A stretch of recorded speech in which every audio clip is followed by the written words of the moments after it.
Hey everyone, it's Peter Brown reading Alessandro Barbosa's review of The Forest. The broad premise of The Forest is far from unique. A plane crash lands on a seemingly deserted island, and you, a lone survivor, have to figure out a way to survive. It's not long, however, until this familiar setup turns an unexpected corner, and the forest evolves into a uniquely harrowing adventure that you won't soon forget.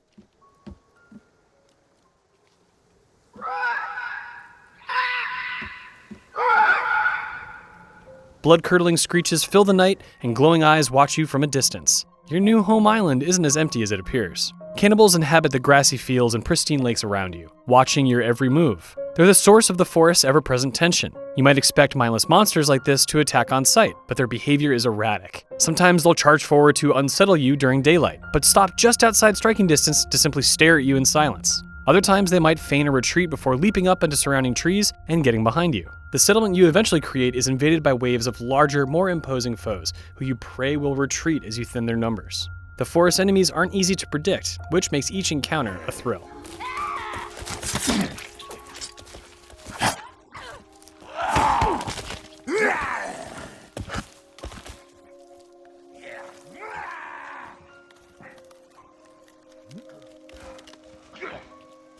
The breadth of enemy types is impressive too, and the forest doesn't stray from leaning into the weird either. As you explore the island more and dive into terrifying pitch-black caverns, enemies transform into terrifying body horror figures, amalgamations of appendages that bellow deep, disturbing howls. They're frightening to behold and even scarier to fight.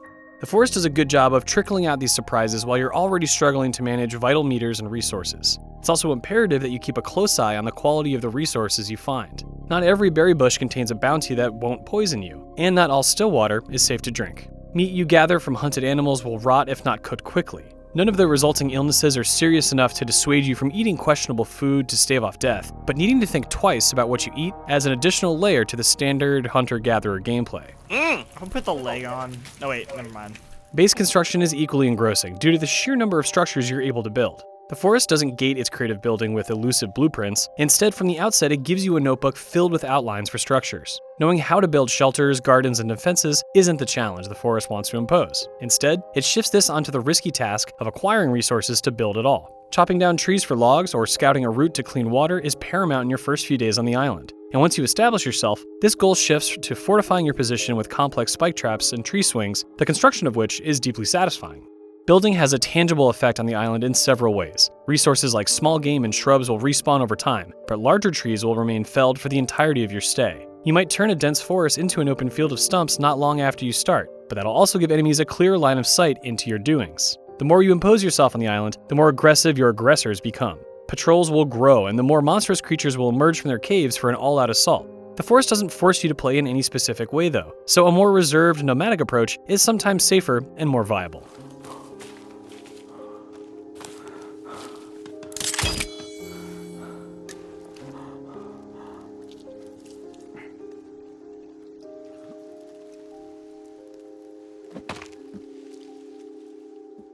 Crafting smaller items plays a big part when it comes to personal safety too. Your inventory screen allows you to combine items you've collected to create new tools, from something as simple as combining a few sticks and stones to make an axe, to creating high-powered explosives using a combination of wristwatches, electrical boards, and spare change. The number of items you can both collect and craft is vast, but the inventory page eventually becomes cumbersome and overwhelming to navigate, and with only 4 customizable hotkeys, you don't actually have a lot of easy access to what you want in a pinch. At the very least, the forest never feels too overbearing. You'll always be able to depend on your crafted weapons as they aren't hampered by durability. Your pocket lighter will help you see in the dark, never running out of vital fluid either. This frees you from the burden of worrying about the lifespan of any potential upgrades you can make. You're incentivized to craft upgrades to weapons that improve their damage and speed, while other combinations let you create more illuminating torches with limited burning times. Exploration in survival games is usually tied only to your immediate well-being, but the forest features a narrative slowly uncovered by exploration and incidental environmental storytelling. Abandoned camps are a great hunting ground for modern resources, but they also hint at past events. Cannibal villages feature gory displays of victims, but also contain vital clues. Small photographs, videotapes, and magazines that flesh out a conspiracy with the island at the center. There's a kid there. Weird. The forest doesn't have to be a lonely experience, and it offers cooperative play for up to 8 people. The time spent getting a fortified settlement up and running is drastically reduced then, but remains just as compelling. Cooperative play does, however, deflate tension.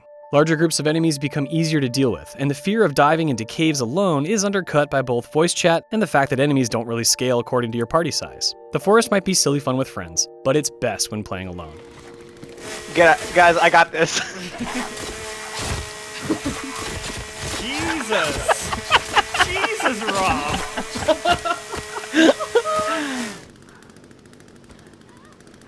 Guys, take a break. I got this.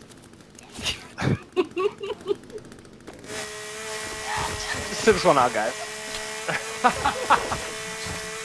There's a lot to think about when it comes to surviving in the forest, but the balance between each of its interlocking parts keeps the game moving at a riveting pace. For every danger the island offers, there's a smart solution around a corner. Combined with unpredictable enemy actions and captivating horror set pieces, the forest strikes a compelling balance between survival and horror.